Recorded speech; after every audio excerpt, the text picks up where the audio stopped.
Welcome to the real journey of the entrepreneur. The journey of any entrepreneur begins with a decision, then writing down your vision, then the execution of that vision. It is not for the faint of heart. It is for those who understand how powerful your mind is and that you can truly create the life that you deserve. It does require a unique formula that includes belief in yourself, a lot of consistency, connecting with an OG, a lot of tears, missing out on a few events and things, and taking a whole lot of risks that will allow you to see your vision and dream come to pass. This journey of the entrepreneur is from the perspective of a wonderful mother, a business owner, whose goal is to break generational barriers and normalize the process of wealth building and financial wellness through entrepreneurship, all while creating a social and give back along the way. I am sharing this journey with you and invite you to share this process with me. Let's do this together. It's my own, but you have to feel comfortable to own it. Yeah, absolutely. Right? I will always support you. Thank you.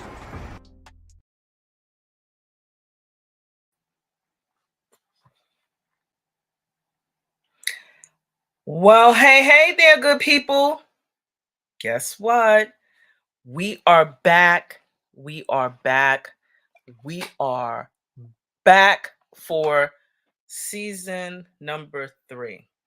And I express to you that as we continue to grow and develop on this process, this journey of entrepreneurship, I can tell you is going to be one that if you stay consistent, if you continue to have belief in yourself, is that you will continue to grow and develop.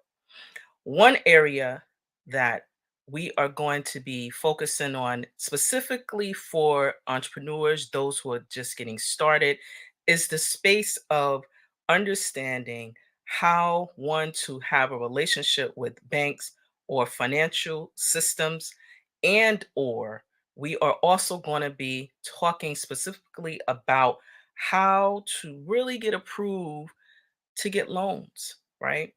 Every point of your business, you need a capital infusion to help you to grow and scale your business.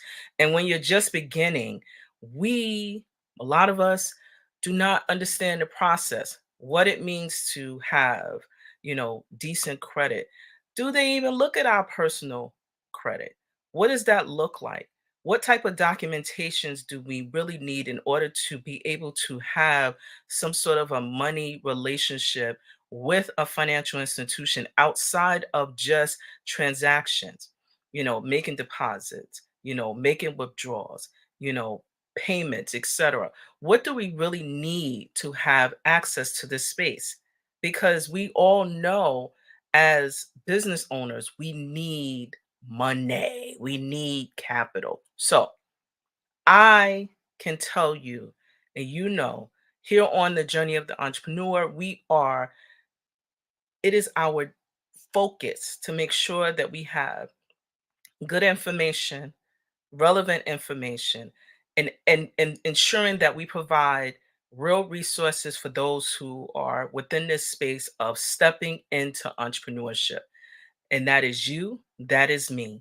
And I will tell you that I have the best seat in the house. Why? Because I have the opportunity to interview some of the most dynamic individuals who are experienced in spaces that we need support in, who have perhaps stepped into the space of entrepreneurship or still deciding, but they have the courage to come on and share their gifts and talents with us here on the journey of the entrepreneur. So, guess who I brought along with me as we begin to really think about, we're in this quarter of 2022 and we are still growing and developing our businesses. And yes, we do need access to capital. And so I brought along one of my peoples, and I'm going to tell you that when you got to really start having conversation with your friends, right? So, folks, and you really don't know folks until you start asking different questions. I've known Ayodele for quite some time.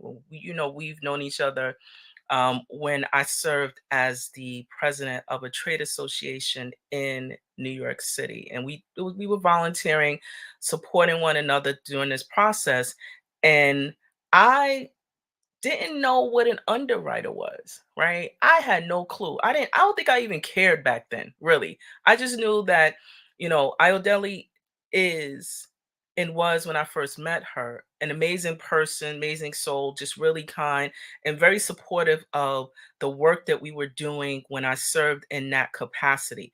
And now as an entrepreneur, just I mean, she's my friend. So that's just, neither here nor there. But this woman is somebody who I needed to know like differently because we had and the full circle business brunch experience which we had through 11375 in April, and I had a chance to really have like a different conversation about capital. And I'm like, wait, you're the person I need to be talking to, like for real, like just in terms of, what are the documents that we need in order to have access? What do we even need to deal with our personal credit? What does that look like? What type of transactions will cause us to be rejected by the bank? This is the person who I needed to talk to, like at a different level all along. Ayodele Nero has more than 15 years plus experience in this space of helping to let these financial institutions know whether we good for the money. That's the truth. If you want to break it down like that, we need to know this lady, right? She has significant amount of experience in this space, can help us to navigate the process, and definitely a good friend of mine. So, when I'm telling you, you need to really know your people, who you hang and be sipping and having different type of conversations. Be very intentional about what they do in their vocation, in their careers, because it's like I don't know, I'm still like mind blown. But anyway, Miss Nero has the experience and she is going to help us through the process of what it means to really gain access to capital from these financial institutions that we making all these deposits in. So, without further ado, I want to bring on the expert, Ms. Ayodele Nero, who is an experienced financial consultant and just so happens to be my good friend. So, hey, Ayo. Well, hello there. You hear me back there Oh, fussing, right? I know. God, so many years. Too many. I know. Not enough, though. So, Expert. Not a word I take lightly, but I appreciate you for saying that. oh no, absolutely. So, I know that you have an extensive bio, and this is, you do have the knowledge and experience that as business owners we need. What are something that's in your bio that you just want to have people have a deepened awareness of who you are besides just being this dope underwriter? Huh. I reinvented myself. Meaning I am an immigrant, was always in finance, graduated, went into finance in my country, then basically had to come back and try to get back into finance.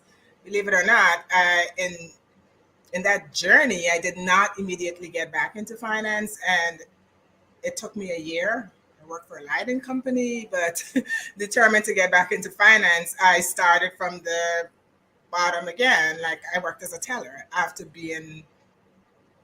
managing accounts back in my home country, and then worked from a teller and went right back up. So persistence, I guess, and yeah, persistence and having a good support team around me to guide me through. So All right, so let's jump into it. And thank you for sharing those tips. But you know what I really want to have folks learn from you, which is the role of an underwriter. Like, what and who is IO in the space of being an underwriter? It's interesting because in your introduction, I think you, in layman's term, you broke it down so precisely. We determine whether or not you are good for the money that you're asking for. So that's in layman's terms. But what an underwriter does is you have an applicant that comes for a loan, which is oftentimes brought in by a salesperson. So an underwriter vets that person, vets the business, reviews all the, and this is just a high level, and I know you're going to dive a little deeper, but basically reviews that person because in most cases you do end up relying on that person if the business is not strong enough.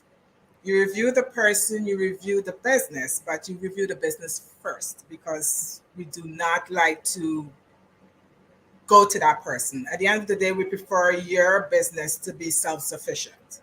Hmm. So we review your business, review the financials of the business, your customers, everything to see whether or not that business can repay the loan that they're looking or seeking from the institution. So basically, the underwriter vets that entire process, does the calculations to see whether or not, based off of the terms of the loan, the amount of the loan, the interest that's being paid, etc., whether or not this company can generate enough cash to repay the loan and remain profitable at the same time. Hmm. So the Okay. underwriter is like the financial police, for the want of a better description, just to ensure, because yes, we do report to other people. So we're like the middleman. So we have the person that brings in the transaction, brings in the deal, etc. They want their deals on the books because they're either getting a commission or they have numbers to hit at the end of the year. But also we have to ensure whatever that's brought in qualifies by the standards of the institution in order to get it on the books. So then we have to deal with the senior management or the persons in charge of that institution to see whether or not they're on board with this and if it makes sense to them. So the underwriter is the middle guy. So we can say, hey, this person does not qualify. You have a sales guy saying, yeah, but I think they are. And then you may have management that say, well, we know what, let's basically structure it in a way where they may not get what they're asking for, but we can give them something in the middle to see if it actually works for them. Okay. All right. So, yes, and all yes, because Yes, I I, know. I got like 1,000 questions. But so at the base point, Mhm. right, you pretty much are help to support and help the organization to make decisions whether this person will pay back the resources that they're asking for. And so I am going to share, right? Mhm. Because this is very still relatively new to me, new for me. Mhm. I'm only, I want to say, a year into having um borrowed money from a bank to help to offset some of my costs and expenses within my business. And Right. when I first went in there, and I'm just going to share Mhm. I had my business plan. I made sure I had all my taxes. I make sure all my statements, anything they asked for, I had it because I keep it in a file, both hard copies and also on my computer, just for easy access. Mhm. And I went in there because I did not know really my real numbers for my business. I went in asking for some ridiculous number. Like, it was so ridiculous, but I only got like $10,000, right? Right. So what you mentioned about, having, there's two things that I heard. One, about having a relationship, a real relationship with the business manager, banking manager, salesperson, business relationship, whatever they call themselves within these financial institutions, because that is the first point of advocating, I heard. The second point is obviously providing real documents, folks, so that when they get into the eyes of an underwriter, they can see whether you have a real business that will be able to pay back the numbers, the dollars that you borrow. The third Absolutely. thing I heard is about, really just, again, just having your documents in order. Like, you want to make this a seamless process because you got the middle person now who is the financial police. I ain't even gonna get that out of my head now. That will say, and it's based upon what I'm gonna ask as a follow-up. Um, one, the reason why financial institutions rely on skilled talent to help them to make these determinations. So I wanted to find out, why do organizations utilize, your services to be able to say yay, nay, or get to going? Well, because we have to go through the documents, which institutions and for all intents and purposes, sometimes the salespeople do not go through because, as I said, some are driven by numbers, but an astute salesperson should be looking at the documents first. And the key, yeah, it's good to have the relationship with that salesperson, but at the end of the day, what financial institutions look at and what underwriters have to hone in on and basically comb through with a fine tooth comb, it's your documentation. And the documentation should be, like you said, you took all this stuff to the bank and just asked for a number. But one of the key things that the underwriter looks at is your financial statements.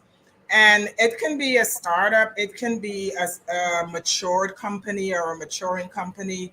What I would advise anybody who started a business is have your financial statements in order. So, like for larger institutions like banks, they do prefer your statements to be either ideally reviewed by an accountant or a CPA, or audited if you're a big company. That's if you're a big company.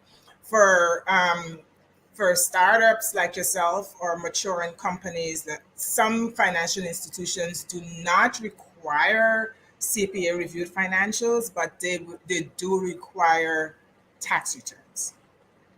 And for older companies, they do prefer 3 years of tax returns. For startups, a year is fine. And it depends on the institution. So you can have, like, as I said, banks tend to not do as much startup business, but privately held financial companies, startups can get loans from privately held financial companies as long as your financial statements are in order and you're able to show a track record of sales, of where the going and the coming of the money, basically. But getting that piece of paper in order and knowing your expenses and income is the key to getting any form of loan whatsoever.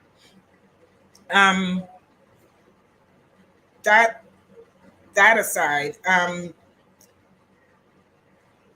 I know I'm kind of going back and forth because it depends on how large a company is versus how small a company is. For like startups, and I know you and I've been chatting about this in terms of like contracts, etc. If you're a startup and you have a bona fide contract, and that contract is from a company or an individual that's extremely creditworthy, that that's that an institution can actually research, or an institution can put credit on this person, you'll be able to get a loan against that from a small financial company. What they do, they would give you a percentage of the contract, but they would coin the contract in such a way as to where the payment comes directly to the institution, and then they in turn give you that money. So that's their collateral in a way. So they assign that contract to themselves, or they assign the payment of that contract, which is coined like the receivable of that contract to the financial institution, and that's held as collateral, and they can advance you a portion of the contract. And as that contract starts to perform and payment starts to come in, that payment comes back and repay the loan, and whatever is left over is yours, basically. And so I want to like just do some disclosure. So um I am a um minority women business enterprise certified with the city and state of New York State. And a lot of times, and what I'm going to be doing is teaching lessons about how do you navigate that process and how you can support yourself while you are waiting for the resources, because sometimes I, I cannot explain what the delay is, because when you're doing business with these agencies, they have the money somewhere. Like, they're not broke. Maybe it's something that I'm not aware of. I just don't know. And so oftentimes when you are starting to gain access and you're building relationships and you're signing over new contracts, you may not have all of the resources available to start the project. In some instances, when you sign a contract, you may get an advance, but it's not to cover, the full spread of whatever the contract you negotiated. And so what Ayodele is talking about is specifically um, covering your expenses, your costs if you have subcontractors, and you can work with a relationship doing contracting, loan contract financing, specific to whatever financial institution that or relationship that you have. And what Ayodele is explaining is that they will lend a portion of that contract. If it's 100,000, I would say, I'm just using 10% as a Right. number. They'll give you $10,000 to support you to offset some of that cost until the agency that you're working with pays you, and then you can again pay what you borrowed against. Yeah, absolutely. And that type of financing, in my experience, is it's more successful with privately held financial companies, because banks have a lot of regulations that they need to go through. And for startups, if they don't have like a good track record, unless that contract is, and I've never experienced it, and I've worked in both places, unless that, like for, well, I can't speak for banks, but I know for smaller financial companies, if that contract is from a, let's say from the government, which is considered a good receivable, or from a very strong company that the bank knows would not default on a contract of that nature, they definitely can advance you a portion against that. But as I said, apart from just having a contract, you still have to have your taxes, all your company documents in place, your company organization, the operating agreement, et cetera, all your signing authority.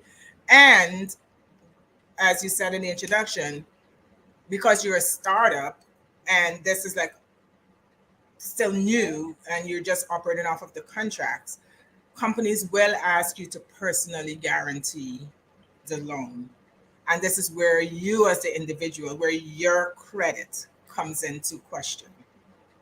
All right, people. So there you have it. All y'all out there talking about no, I can get a business loan for $100,000, and then I got a 580, credit score.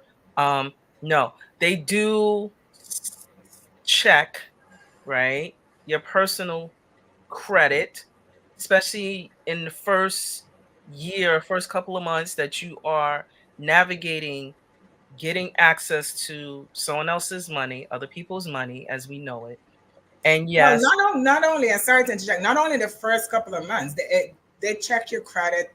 Most financial institutions take a personal guarantee. It's like a last mhm, resort, but look at 3 cycles of source of repayment. It's generally the cash flow of the business, the assets of the company, and then the person is the last resort. So if your business is not functioning to pay back the loan that's taken,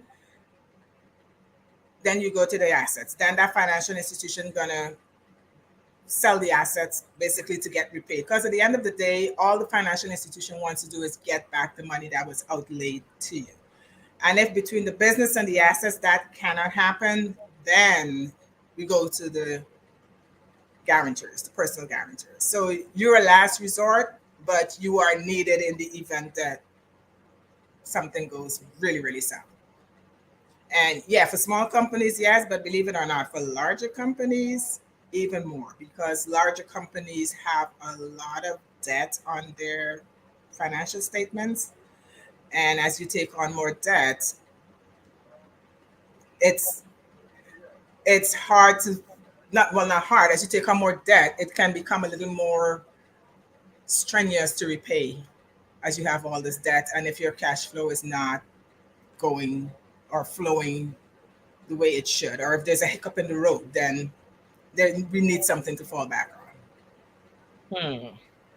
So when you are going through the process of reviewing applications for loans, on. are there any red flags that kind of like make you go like, mm,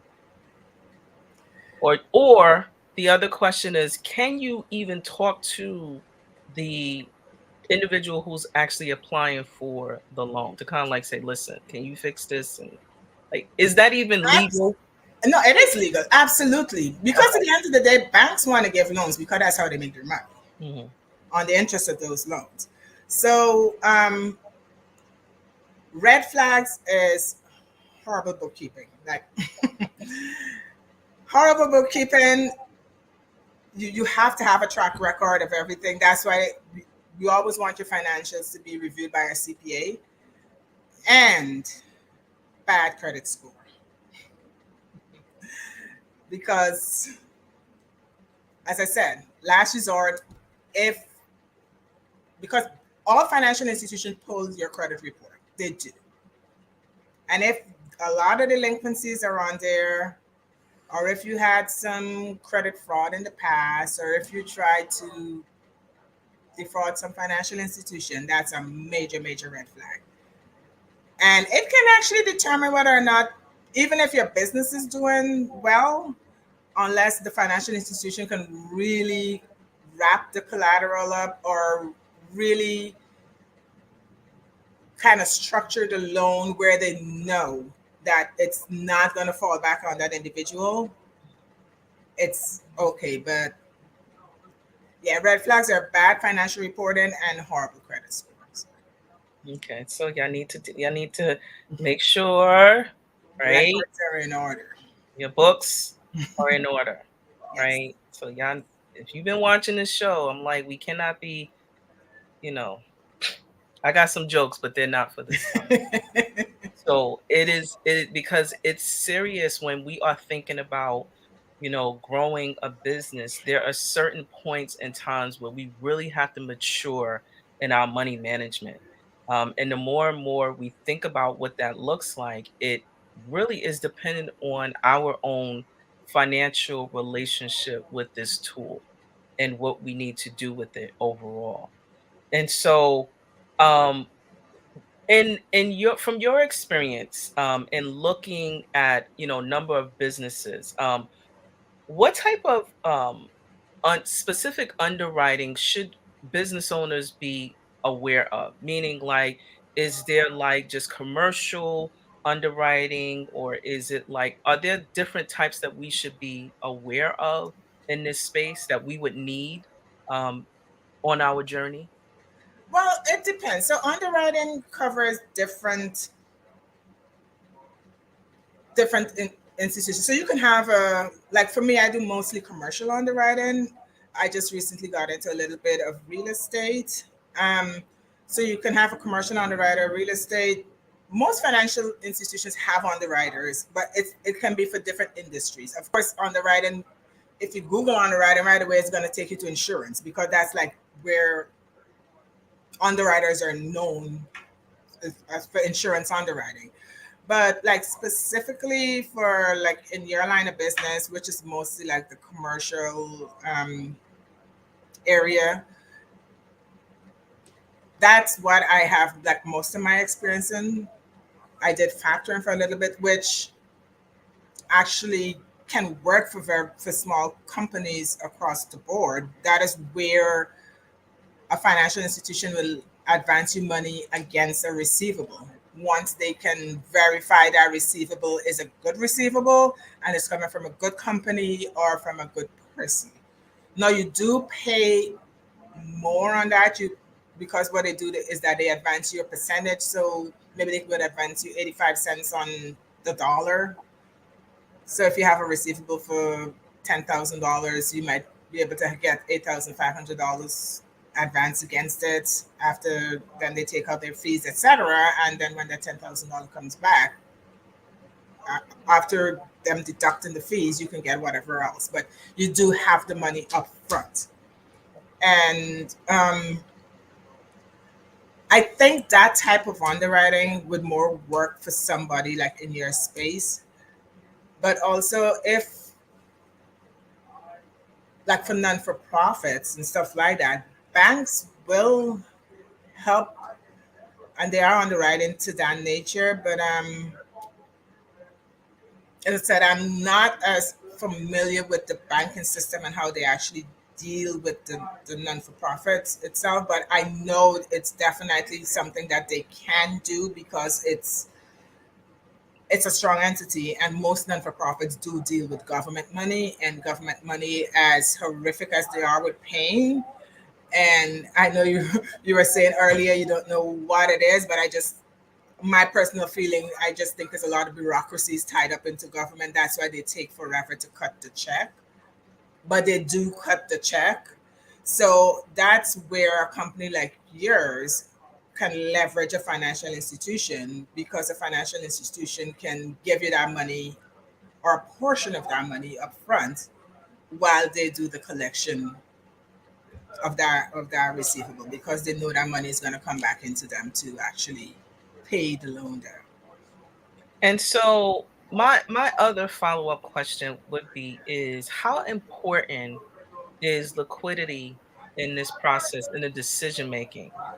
Because I know that having the resources available, cash available to be able to um, you know l- run your business, but specifically when you are taking on debt to grow your business, what's the cash need to look like essentially, and how important is that? It is important because all financial institutions like to see you have, for the want of a better term, some skin in the game, basically. There is a rule of thumb for, well, I should say maybe across the board. Sometimes they like to see what we call like a debt to equity ratio of 2 to 1, basically. So if you have debt or loans in the business of $100,000, you should have equity in the business of $200,000, basically.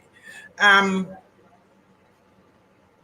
as an underwriter and as a financial institution, they like to see the owners leave some equity in there in the event that at least you can meet 2 to 3 months of interest payments if your receivable don't perform, or if the contract don't perform. But equity is important because it shows you're committed to the business, that you're leaving money in there, and it gives the bankers or the financial institution some level of comfort that this person is not going to walk away from this entity, basically.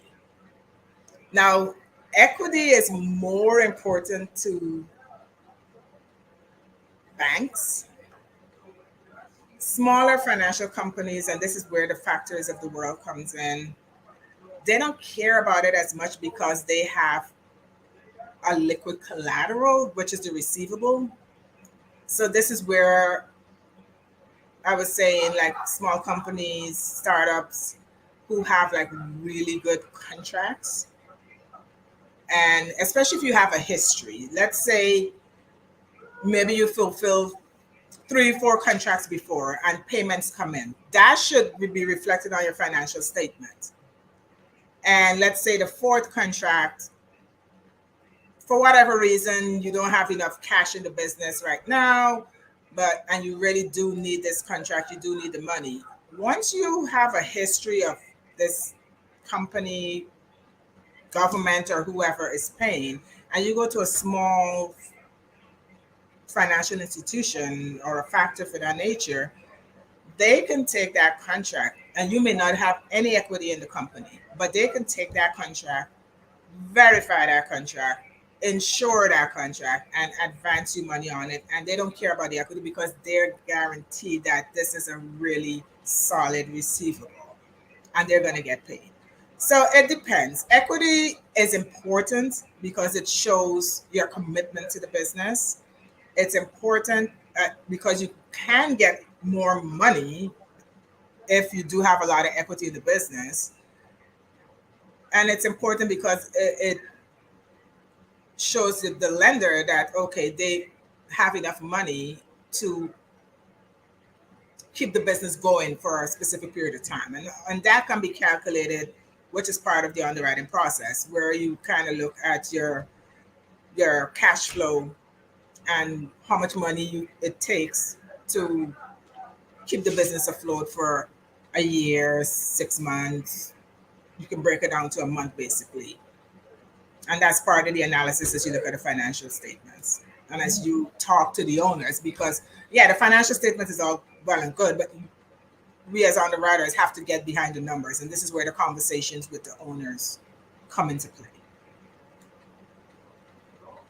So yes, equity is important, but it's not necessarily always needed. But as you grow, it's needed.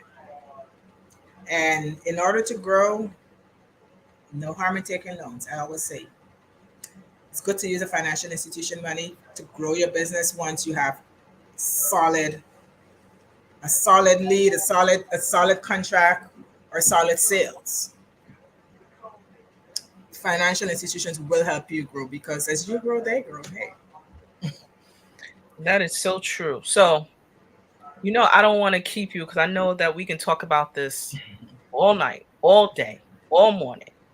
But I want you to think about some realistic tips for businesses who are just getting started, who are like in the middle, and who may be very unfamiliar with the process if they want to use other folks' money. What tips can you offer for a successful outcome on their application? back to the basics. Your documentation, your corporate documentation, your articles, your everything that outlines who owns the company, who's authorized to carry on business on behalf of the company. All of that should be current. That's number one. Number two, your financial information, keep your records.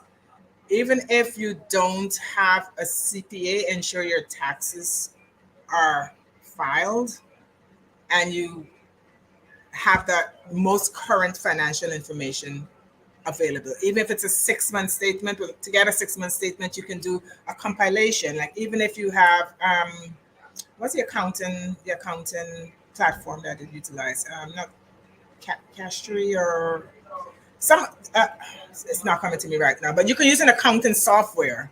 Oh, QuickBooks, like QuickBooks, or QuickBooks. Yes, yeah, absolutely. TurboTax or something Yeah, like that. mostly QuickBooks. So that shows your income, expenses, and what equity you have in there.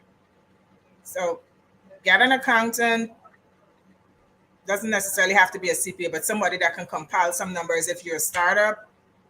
But your track record of finances absolutely important. So your corporate documents, your financial documents, and your personal credit. Try to keep that as clean as possible. It doesn't have to be pristine, but keep your personal credit decent. Put it that way. Because at the end of the day, especially as a startup, the financial institution rely on you, the person, because you, the person, are technically the business. And if you can, if as long as you perform, the business performs, basically. Do they need So a business plan? um Oh, maybe. But not necessarily, unless you're,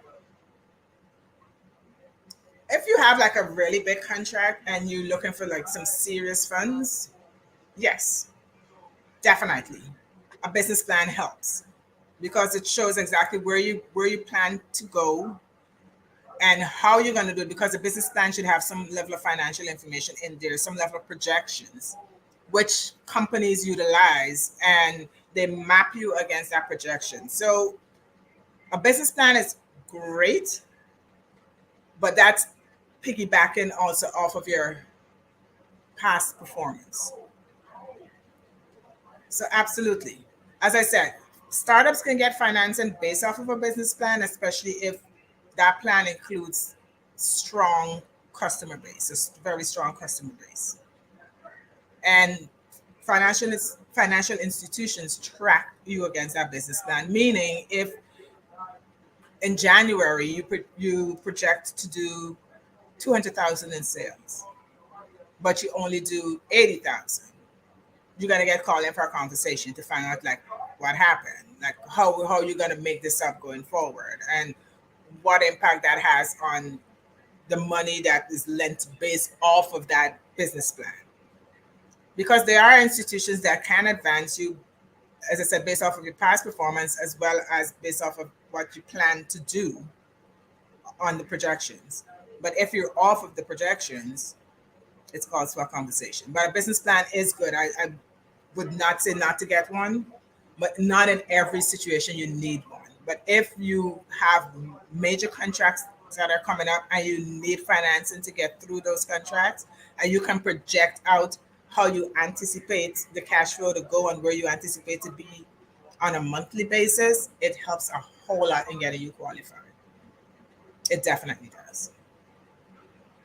All right. So I hope I was typing quick enough, but I'm gonna throw these tips up because I think it's important for us to, to continue to be learning. So, Ayodele's tips, specifically if you're looking to increase your positive outcome. Corporate documents for your business, make sure they are in order. And when we say corporate documents, specifically, make sure your business is actually registered in the state that you plan to do business, right? So you need that information, having EIN number, having separate business bank accounts, right? So, as Absolutely. we talked about, you can't be funneling, Yep. money. Don't commingle your personal account with your business. Nope. And that's where the accountant comes into play, and they will tell you that off the bat. Just don't do that. And I'll tell you from the beginning, like once you really, really make the decision of going into business, just start to separate your personal from your business. It saves you the headache when you do it from the beginning. And you need those documents in order to open up a business bank account anyway. So just make sure you have them filed away in a place. Keep your records. Um, you know, Receipts, bank statements, whatever it is that you need to support your Absolutely. case. Your taxes, folks, your taxes should be current, even if you don't want to continually to be reporting losses, because why would a bank want to lend to a business that continually shows a loss on their taxes? So keep that in mind. This is about financial growth and elevating us to the next level. So make sure you file your taxes, but also make sure that you're not just kind of saying I'm losing money every year, even though numbers can be adjust it, but just think about it. Would somebody want to lend you money if every year that you are saying, I ain't make no money, we ain't do nothing in the business? It's all right. A couple of years, it happens. It happens to all of us. But at some point, you got to make adjustments. Get an accountant to support your numbers. And yes, excuse me, your personal credit, keep it clean. Business plans help to support your case. Any other thoughts while I'm trying to clear my throat? Oh, have some water. Can't have you choking over there. No. And if one institution does not, if you get turned down by one institution, just try smaller financial institutions. Banks, you may not qualify with banks, but you may qualify with smaller financial institutions. So it does not necessarily always have to be a bank. Just remember that. You might have to pay a little more with smaller institutions, but they are they do not have to go through all of the regulations that a bank has to go through. So it's you might faster qualify there and get access to the cash much faster. Yes. And so, yeah, it's just really important. As you know, I have been um, emphasizing on a number of our episodes the importance of making sure that we are taking advantage of what it means to be in the space of entrepreneurship. It's not for everyone. So I always say it's not for everyone. But if you do decide to stick your toe in it, it's important to have these type of conversations and relationships that are needed to help us to be successful in our business growth. So Yeah. on that note, Ayodele Nero will probably have to come back and give us some more useful tips. But before you go, I want to do the 5 rapid questions that I normally Okay. everybody. Everybody. So let me know when you're ready. Should I be scared? No, absolutely not. Okay. Shoot. Your favorite borough. Brooklyn. Wow. Everybody says that with an attitude. Oh. Pizzas or burgers? Ooh. Pizza. Hawaiian pizza, believe it or not, because I like pineapples. Hawaiian Can I pizza. say? Whatever. Um, Smoothies or ice cream? Smoothies. Sneakers or high heels? It depends on the day and the event. God. Or this was before COVID Um, or after COVID? Because everybody like in all right, Converse let me put now. it this way. In this stage of my life, sneakers. High heels for the photo, okay? Yeah, for photo. Absolutely. In 3 years, Mhm. what will change within the community that you are currently serving? And this is not usually one word. And I'm sorry, say that again. In 3 years. In 3 years, Hmm. what will change within the community in which you are currently serving? Oh my God.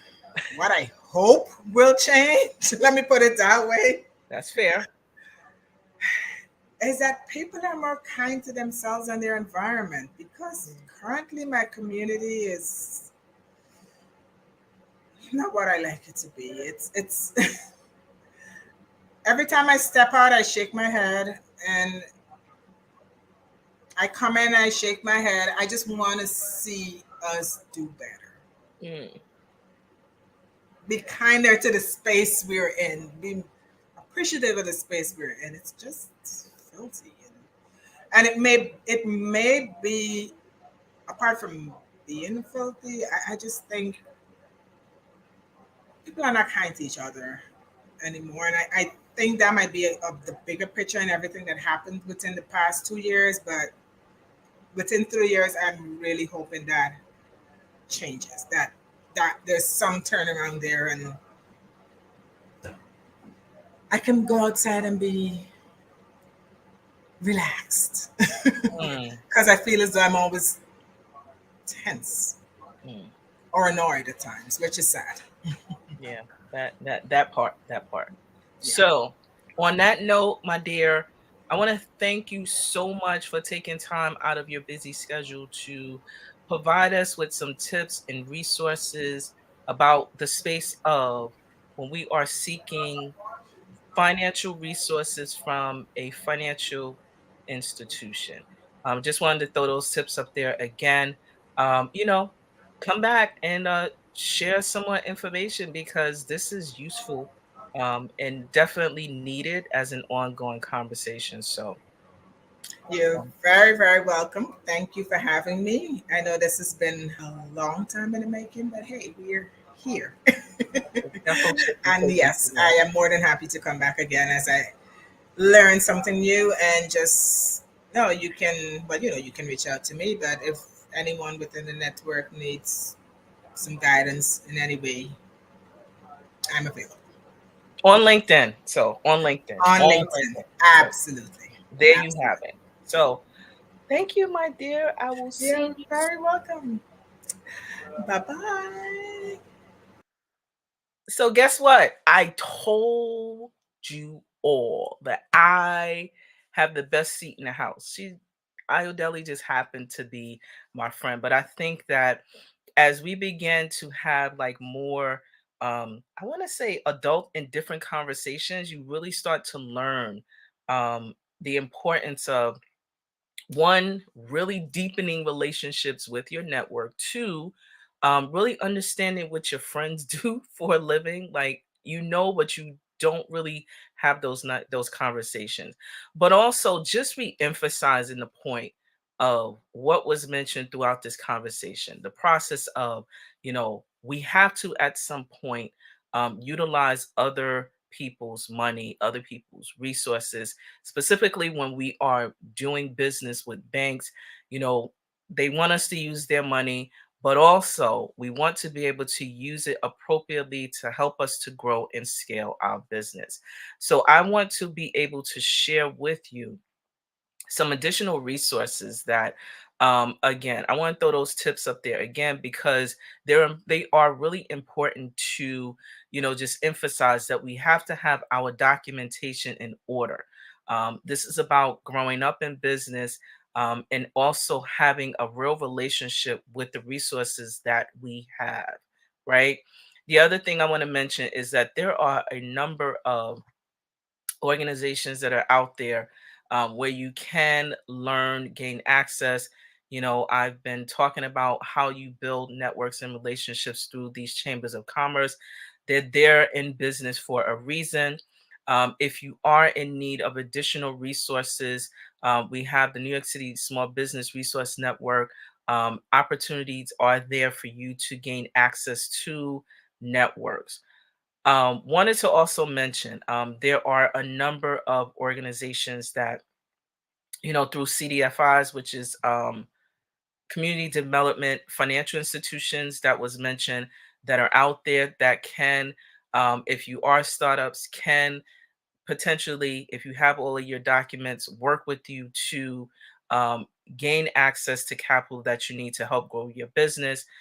And you can do a simple Google search for that to be, and you to have access to those resources.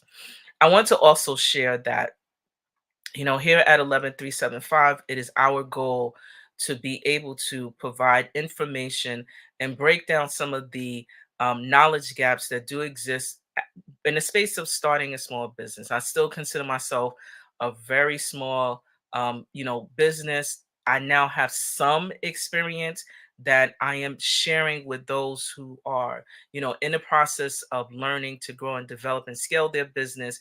But we are here to support your business needs. So if you are in need of, project management support, if you want to learn about the government contracting space, I do have some measurable success in that space and can support you. Please check us out at 11375.com. We do still, take telephone calls. We're on the social media platforms and will help you to support you in those processes. Again, I want to, really thank Ayodele for coming on and sharing the information and resources, about the process of what it means to be successful in your application to apply for, business credit, loans, etc. In that space of utilizing others' resources to help your business to grow and scale. I'm very grateful for that conversation. And I want to thank you for joining The Real Journey of the Entrepreneur. I hope that you are liking, sharing, following, taking notes, sharing the replay, just helping to support this aspect of the 11375 business model. So I want to thank you so much for joining us. Stay tuned for more to come. Welcome to 11375. My name is Anita Pierce, and I am the owner of a New York-based MWBE certified business consultancy. We focus on business education for startups, and we also connect mid-sized companies, corporations, community-based organizations, and government agencies to foster affordable solutions that will allow your business to flourish. We elevate the awareness of our communities with regards to financial, mental, and also economic wellness. Some of our services include project management, training and facilitation, stakeholder engagement, and also advocacy within the business community. If you're interested in some of our services or all of them, please do not hesitate to reach out to us. We're on all of the social platforms at 11375, or you can check us out at our website at 11375.com. We look forward to supporting you and your business goals.